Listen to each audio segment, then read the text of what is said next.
This video is made with the sponsorship of Ecrotech New Zealand, one source for all your beekeeping requirements. Hi, Trev here from Trevs Bees on Facebook and YouTube. Today I want to talk about wax solar melters. This is my first design of how I made my first solar wax melter, but a little bit before we get to that. We all have the problem of collecting wax when we uncap our honey, or the bees have made burr comb or some such thing. So I collect all my wax. So bits of burr comb,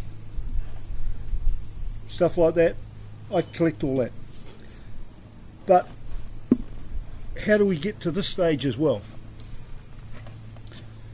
So when we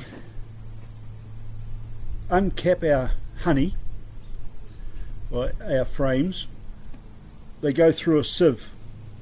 Now all that wax has got some honey impregnated still in it, and I put it in a bag and I drain it all off for a couple of days until no more wax comes out. At that stage I then wash it. I put the wax in a bucket of water, give it a good stir up so that all the honey gets washed out of it. There's not very much, but it means that it comes out like this, wet, with bits of burr comb and all sorts of other stuff. And I've got a lid that I've cut a hole in it, put a sieve over the top, and I just pour all that through there. I'll leave that for a day to dry, and then I end up with this stuff here.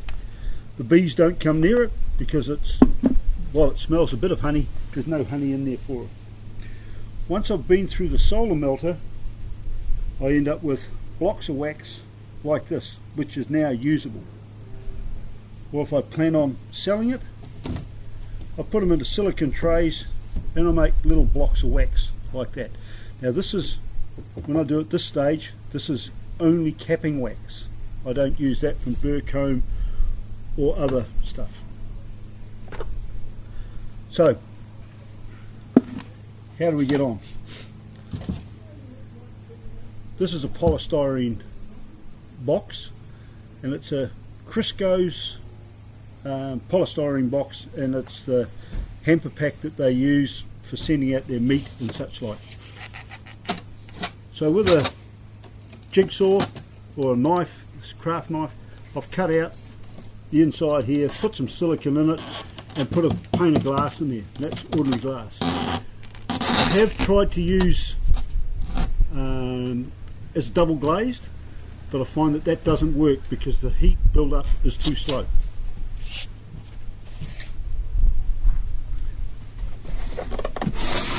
And then I have a tray inside here on a frame, wooden frame that I've made, and that's so that I can put my silicone tray, which is my initial collector, down in here like that. All the wax runs down out through here into the little silicone tray, and this is a bit of Chuck's cloth, and that's enough to sieve all the crud out of it. This here is old drone comb, and it's really not worth doing. There's very little wax in old comb. So anyway, as I said, this is version 1, but we actually cooked the hole right through it. We thought we'd taken all the wax out of here, took the little silicone tray out. Unfortunately it was a nice hot day like today, cloudless, and there was still some residual wax on here. It came out through, poured down, and this will get to over 100 degrees in here. Wax melts at 50 degrees.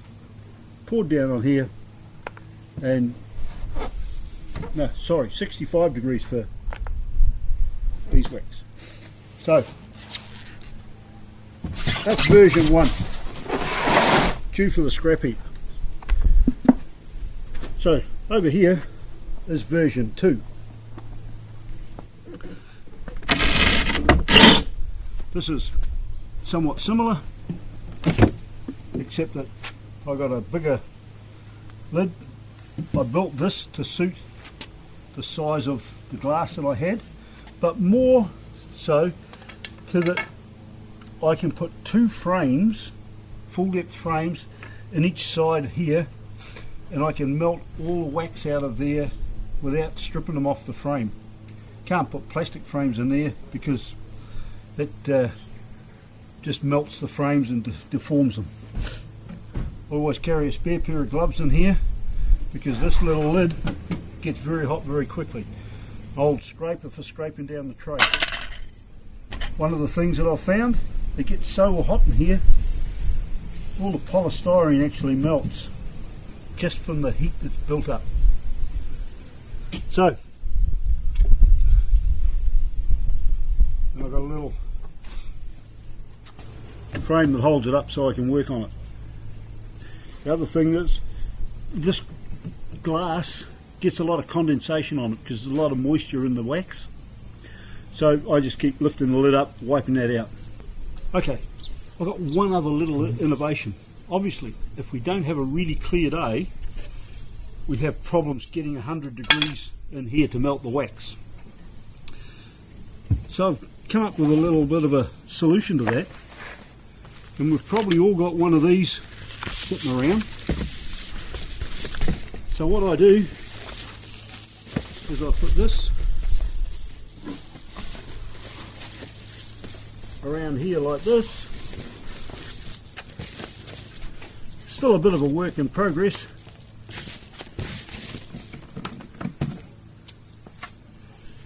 And with this sitting up like that, even in the springtime where we've got a lot of cloud cover coming and going, I can still do a bucket full of wax a day.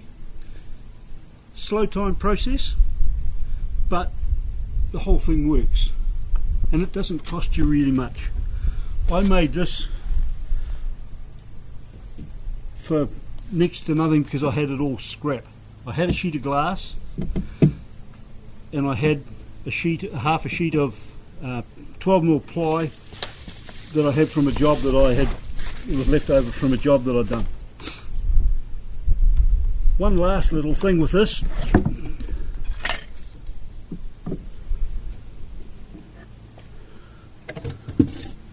I made some little trays to stop the silicon mould from distorting. They tend to fill out like this and they break, or all the wax melts out.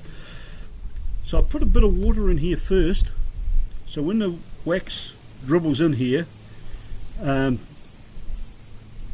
all the crud, all the dirty stuff sinks to the bottom.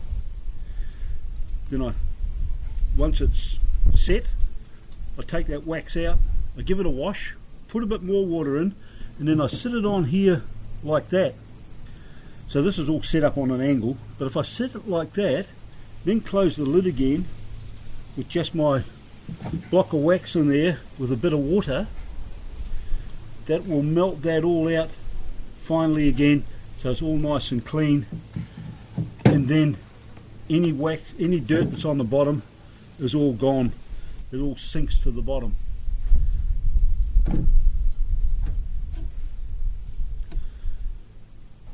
So that's it with wax melting.